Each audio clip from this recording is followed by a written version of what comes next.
contentos, hermanos, esta mañana? Muy bien, qué bueno es Dios. Dios ha sido bueno. Dios fue bueno ayer, Dios es bueno hoy, Dios será bueno mañana.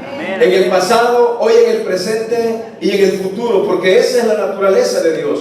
Dios es bueno. Y aunque Dios es bueno, hay situaciones en nuestras vidas que no logramos entenderlas. No logramos entender, por ejemplo, el por qué las enfermedades en los hijos de Dios, el por qué tragedias tan grandes en muchos hijos de Dios. No podemos entender cuántas familias de Dios alrededor del mundo, muchos de ellos mueren porque no tienen qué comer y aman al Señor. No logramos entender cómo ministros de Dios, hombres de Dios, mujeres de Dios, de repente nos damos cuenta que les da una enfermedad tremenda y no entendemos por qué. Y siempre vamos delante de Dios y le decimos a Dios: pero Dios, esta gente te sirve, esta gente te ama. Estos hombres que están sufriendo enfermedades son hombres que están tomados de tu mano, están en comunión contigo, predican tu palabra, sirven en tu ministerio. Y familias que asisten a las iglesias, que de repente les dan anuncios tan trágicos y uno dice: ¿dónde está Dios en medio de todo esto? Si amamos al Señor, si le seguimos, si creemos en sus promesas, creemos en su fidelidad, creemos en aquellas palabras en donde Él dice que nunca nos dejará. Y de repente vienen situaciones, hermanos, complicadas en nuestras vidas y vamos delante de Dios y probablemente muchas veces nos quejamos delante de Él. El quejarse con una buena actitud delante de Dios y abrir el corazón con Dios, eso no es pecado. Si usted registra el libro de los Salmos, aunque es un libro de grandes victorias, es un libro también de grandes tristezas, en donde los salmistas van delante de Dios con sus quejas, con sus tribulaciones, sin entender el porqué. Pero hay una razón importante esta mañana que quiero que veamos. Hay momentos en donde Dios tiene que cerrarnos la queja y entrar en lo profundo del corazón y decirnos: bástate mi gracia. Bástate mi gracia. Que aunque no entendamos lo que estamos pasando, lo que sucede alrededor, Dios nos dice: bástate mi gracia. En el libro, o más bien en la carta de Pablo a los Corintios, encontramos esta historia tan fascinante del apóstol.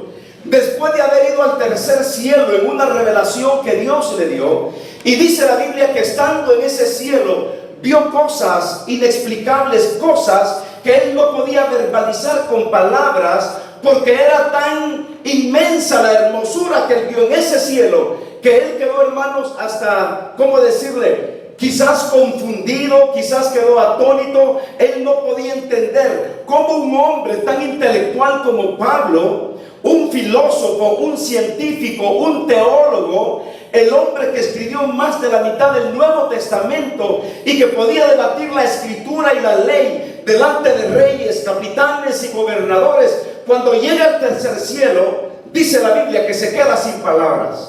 Pero mire qué sucede cuando llegamos a una declaración maravillosa. Segunda de Corintios, capítulo 12, versículo 7 al versículo 10. Vean lo que Dios nos dice esta mañana a cada uno de nosotros.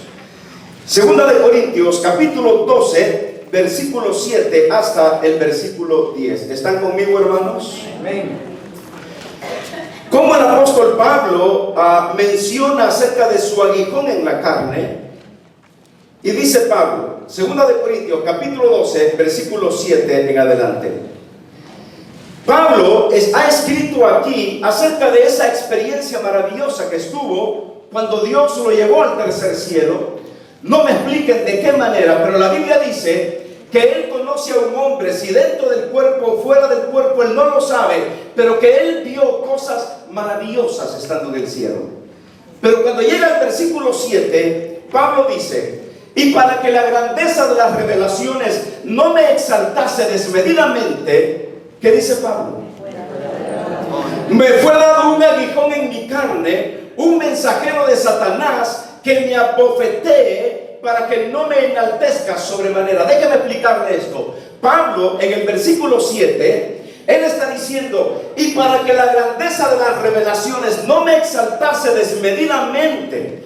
En otras palabras, Pablo está tratando de decir a los corintios: yo que he visto esa grandeza del cielo a través de una revelación, para que yo no tenga orgullo en mi vida, para que el orgullo no tome ventaja de mí mismo, para que yo no me exalte desmedidamente, Dios permitió que le fuera dado un aguijón en su carne, un mensajero de Satanás, y note esta palabra, que me abofetee. La palabra abofetear en este caso no significa simplemente darle como una cachetada a alguien. Abofetear en el griego significa dar con los puños cerrados en las mejillas de alguien. En otras palabras, lo que Pablo sentía, ese aguijón que se traduce en el griego como espina, esa espina que Pablo sentía, no crean ustedes que eran palmaditas de cariño, como cuando la esposa le dice a uno: te amo. Otra vez, te amo. Otra vez, te amo. No son palmaditas de amor. Eran puñetazos que le daban, que él sentía que le daban en el rostro. Y todo para que él no se sintiera orgulloso por el privilegio que Dios le había dado de ir al tercer cielo. Y dice: de Satanás, para que me abofetee, para que no me enaltezca sobremanera. Le voy a decir por qué. Porque qué fácil es caer en el orgullo personal cuando Dios nos da ciertos privilegios en la vida.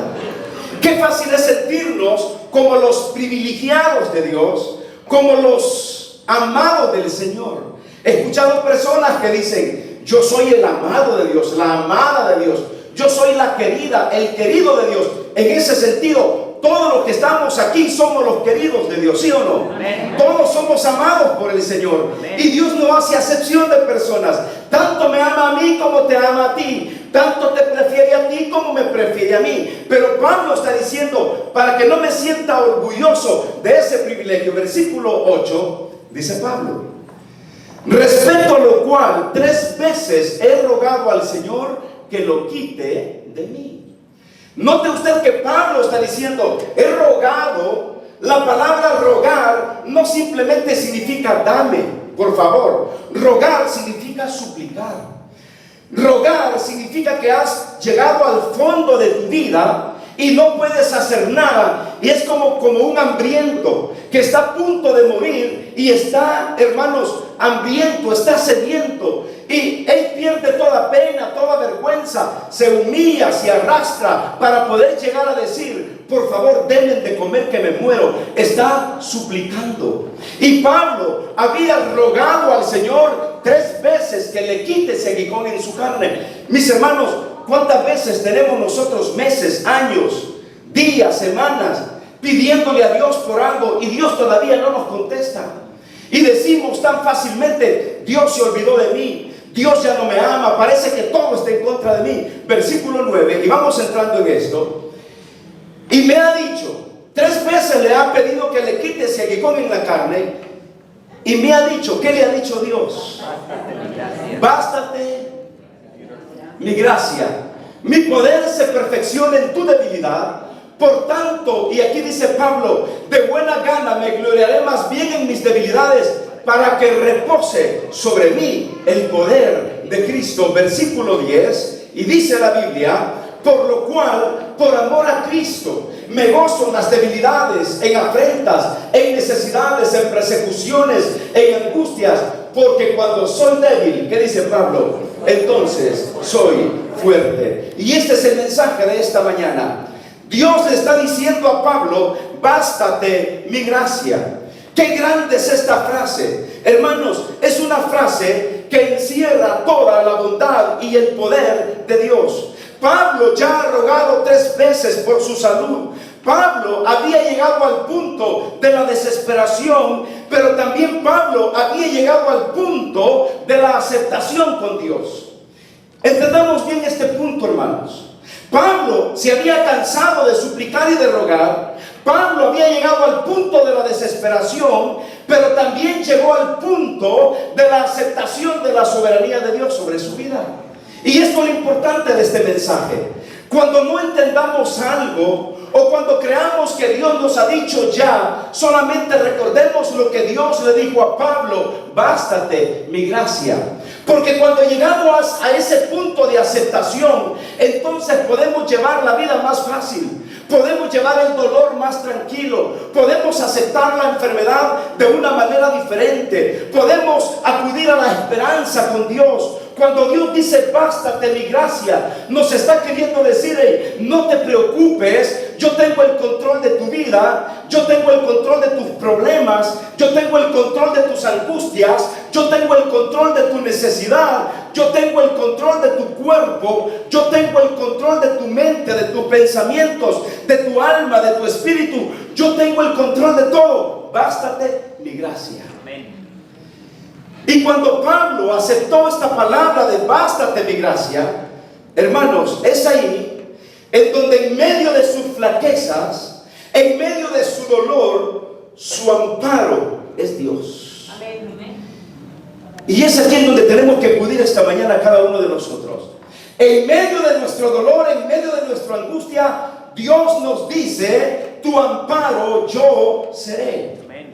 Tu amparo yo seré. Y cuando yo comienzo a entender esta verdad de la palabra, que Él me dice que va a ser mi amparo, hermano, yo puedo vivir la vida con más tranquilidad. Voy a vivir libre del temor, libre de mis desalientos, libre de esa debilidad que atormenta mi vida. ¿Recuerda usted lo que dijo el profeta Isaías en el 40:31? Los muchachos corren, flaquean y se cansan, mas los que esperan a Jehová tendrán fuerzas, correrán y no se cansarán, tendrán alas y volarán como las águilas. Porque ahí está, hermanos, la esperanza del creyente. Debemos entender esta gran verdad. Todo lo que Dios hace es para nuestro bien. Y Pablo lo había entendido. Todo lo que Dios hace es para nuestro bien. Romanos 8:28. ¿Qué dice Romanos 8:28?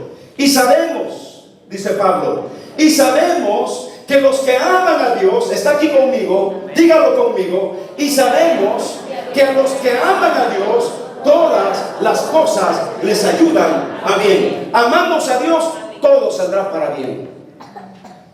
No importa el dolor que estemos atravesando, la angustia que estemos pasando, el problema que tú estás atravesando en tu trabajo, no importa la escasez de la economía en tu casa, no importa si no tenemos ahora para pagar la renta, para la gasolina, los seguros de los autos. Hermanos, los que aman a Dios, todas las cosas les ayudan para bien. A veces nosotros nos ponemos a pensar: pero ¿por qué Dios no me permitió esto que yo quería? Póngale que usted tenía el plan de, ¿qué será?, de abrir un negocio diferente. Y al final todo se le vino a usted para abajo y para abajo. Y usted se queja con Dios, y se queja con Dios, y se queja con Dios. Recuerde lo que dice la Biblia: si yo amo a Dios, porque todos los que aman a Dios, ¿qué dice la Biblia? Todas las cosas les ayudan para bien.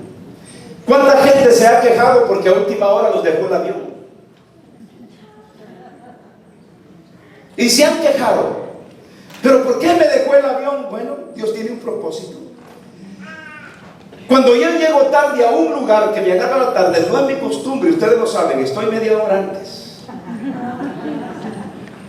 Cuando uno llega tarde a un lugar, y uno acostumbradamente llega a la hora que es, porque ¿quién le dice? Yo soy puntual. A veces cito una reunión, ¿no? Y digo a las 7 de la noche, y yo llego a las 7:05 o 7:10. Lo primero que me dicen: pastor, estuve aquí desde las 6:30. ¿Y quién te digo que vienes de las 6:30? Lo que yo soy tan puntual que yo prefiero estar hasta una hora antes. Que Dios te bendiga, pero quedamos a las 7. Lo que estoy tratando de decir es: a veces nos quejamos aún por esas fracciones de tiempo, y no nos damos cuenta que Dios está en control de todas las cosas, y que todo lo que Dios hace es porque me ama, porque Él quiere lo mejor para mi vida. Porque los que aman a Dios, todas las cosas les ayudan para bien. El apóstol Pablo tuvo que revestirse, hermanos, de paciencia, porque 3 veces le había rogado al Señor que le quitara su aguijón y Dios no se lo había quitado. ¿Sabe qué le estaba enseñando Dios a Pablo? ¿Sabe qué nos enseña Dios esta mañana a cada uno de nosotros? Necesitamos revestirnos de una palabra, y esa palabra es paciencia. Amén. Paciencia. Es que somos tan impacientes, hermanos. Uno de los frutos del Espíritu Santo es la paciencia. Pero qué desesperados somos, hermanos. Desesperados cuando nos van a servir la comida. Desesperados cuando no abren la tienda que queremos. Desesperados cuando no pasa el bus. Desesperados cuando hay una línea de 20 personas en la caja. Y sobre todo cuando es Navidad.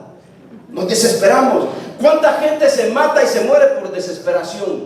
Desesperados cuando ya viene el Día del Padre. Hermanas, ya viene el Día del Padre.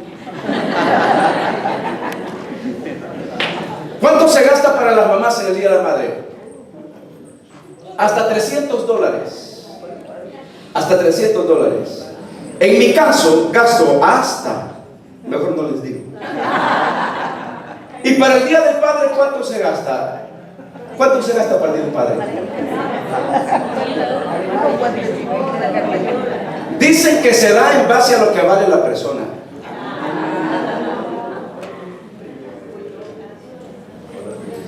Dime cuánto me dan a mí y yo te digo cuánto valgo. Que viene el Día del Padre, hermanas. Les digo esto porque desesperación, nos desesperamos cuando vamos a las tiendas y las líneas, hermanos, están llenas. ¡Qué desesperación! A mí me ha pasado cuando voy a comprar y hay 5 cajas y veo que se está moviendo la otra más rápido y solo hay 2 personas. Aquí hay 10. Voy allá donde solo hay 2 y me voy donde solo hay 2. Y cuando llego, ya se fueron los 20 que estaban allá. Porque aquí le pidieron la tarjeta de crédito, se la negaron el crédito, que tiene que ir acá. Y bueno, digo, ya me falta una. Voy donde la otra, hay que pedir otras firmas para que le autoricen esto. Se dieron las 11 de la noche y yo fui el último que salí. Pero causa desesperación. Y no tenemos paciencia. Hermano, necesitamos revestirnos de paciencia.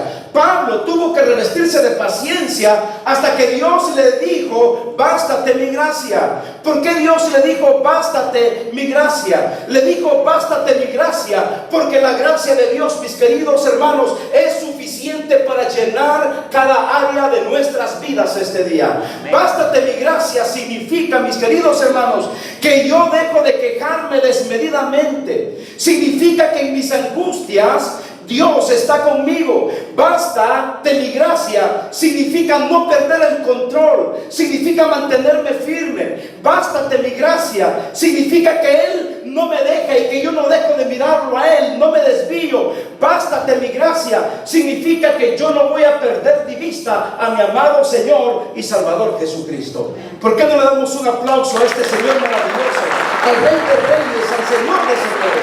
Bástate mi gracia. Muchas veces, hermanos, estamos desesperados en el trabajo. Cuando estamos en el freeway, en medio del embotellamiento, decimos: pero Dios, ¿qué pasa? Y recuerda estas palabras: bástate mi gracia. Cuando usted quiera pegarle a su jefe en el trabajo porque ya no lo soporta, bástate mi gracia. Dale gracias a Dios que tienes trabajo. ¿Sí entienden lo que digo, hermanos? Cuando está desesperado y que usted diga: ya no quiero trabajar porque ya me cansé, bástate mi gracia. Hay miles de personas que están buscando un empleo como el tuyo, pero es que yo gano $10 la hora. Hay miles de personas que viven con un solo dólar al día alrededor del mundo. Bástate mi gracia. No perder el control. Dios, hermanos, tiene planes maravillosos.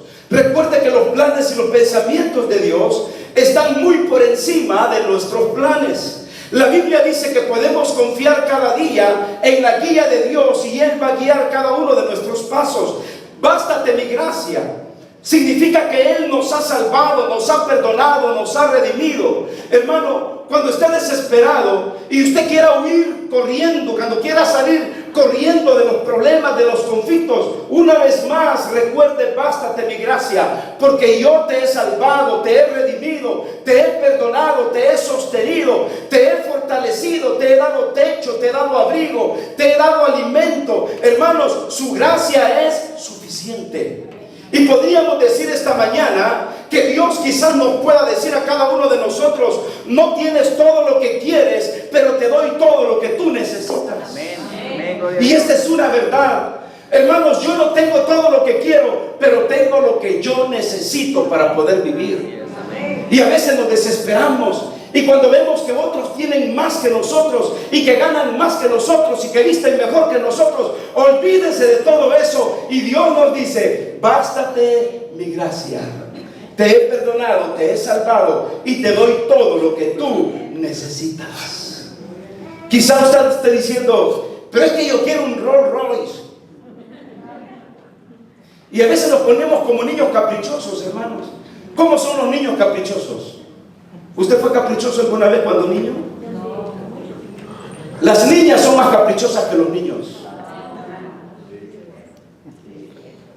¿Quiénes son aquí en la iglesia los que primero dicen: ah, las mujeres? Las niñas son tan caprichosas, y si no les quitamos el capricho de pequeñas, así van a llegar a grandes. ¿Y quién aguanta una mujer caprichosa? Ahí hay varias manos levantadas. Hermanos, a veces nos volvemos como niños caprichosos, diciéndole a Dios: pero yo quiero, yo quiero. No lleve a los niños a la tienda con usted, porque le van a hacer berrinches en la tienda. No los lleve al mall, a menos que los lleve para comprarles un ice cream y tranquilizarlos. Porque no los lleve a una juguetería, porque si los lleva a la juguetería y a la dulcería, se va a meter en problemas, sobre todo con las niñas. ¿Y cómo le hacen las niñas cuando están enojadas? Se jalan el pelo por todos lados y comienzan a saltar como la chilindrina. El capricho, el capricho, el capricho. Y a veces estamos delante de Dios: pero yo quiero, yo quiero, yo quiero, yo quiero. Y Dios nos dice: hay momento, yo tengo control de todas las cosas, bástate mi gracia, bástate lo que tienes, bástate todo lo que te he dado. Pero Señor, ya no quiero vivir en este apartamento. Hay gente que está durmiendo bajo los puentes. Vayamos a Tijuana, en donde están todos los inmigrantes que mandan de aquí de Estados Unidos, hermanos, comiendo frijolitos todos los días y durmiendo a la intemperie, con el frío y con el calor del día y con la arena, la humedad. Es horrible. Y a veces nosotros nos quejamos del apartamento, nos quejamos del carrito que tenemos, y hasta este carro viejo, sigo golpeando. A ver si Dios no lo hace hablar como hizo hablarle a la mula, al profeta Balaam. ¿Por qué me golpeas si tanto que te llevo a tu trabajo, te llevo a tu casa? Imagínense un carro hablando. Hermanos, necesitamos revestirnos de paciencia, de humildad delante de Dios, y entender que basta mi gracia significa: no tengo todo lo que quiero, pero tengo todo lo que necesito. Y por último, bástate mi gracia significa que probablemente no eres quien tú quieres ser, pero eres quien Dios quiere que tú seas. Quizás no soy quien yo quiero ser, pero soy quien Dios quiere quien yo sea. Soy un hijo de Dios, soy una hija de Dios, soy un cristiano, soy un vencedor para honra y para gloria de Dios. Y cuando Pablo entendió esta verdad, pudo vivir, hermanos, la vida de una manera más tranquila. Es tu poder, Dios, en mi vida, es tu salud en mi vida. Hermanos, lo importante en todo esto, que Pablo dice que ahora se gloría, hermanos, en su debilidad, para que repose el poder de Dios en su vida. Terminemos con esto, vayamos a 2 Corintios 12, en el versículo 10. ¿Cómo culmina el apóstol Pablo? Miren cómo culmina. Y qué maravilloso cómo culmina Pablo, hermanos. Dice Pablo: por lo cual, por amor a Cristo. Ahora Pablo ya no se está quejando, ya no le está diciendo a Dios que le quite el aguijón. Ahora Pablo dice: por amor a Cristo me gozo en las debilidades, en afrentas, en necesidades, en persecuciones, en angustias, porque cuando soy débil, entonces, ¿qué dice Pablo? Soy fuerte. Y aquí estamos para darle la honra y la gloria a Dios, porque cuando somos débiles recibimos la fortaleza de nuestro amado, la fortaleza de nuestro Señor. Y Dios nos recuerda: bástate gracia, mi poder se perfecciona en tu debilidad. Vamos a orar. Padre, gracias. Gracias por tu palabra, gracias por tu amor y gracias por todas las cosas que tú nos das. Bendícenos y bendice nuestras ofrendas. Te lo pido en el nombre de Jesucristo, tu Hijo. Amén y amén. Hermanos, pasen a recoger las ofrendas rápidamente.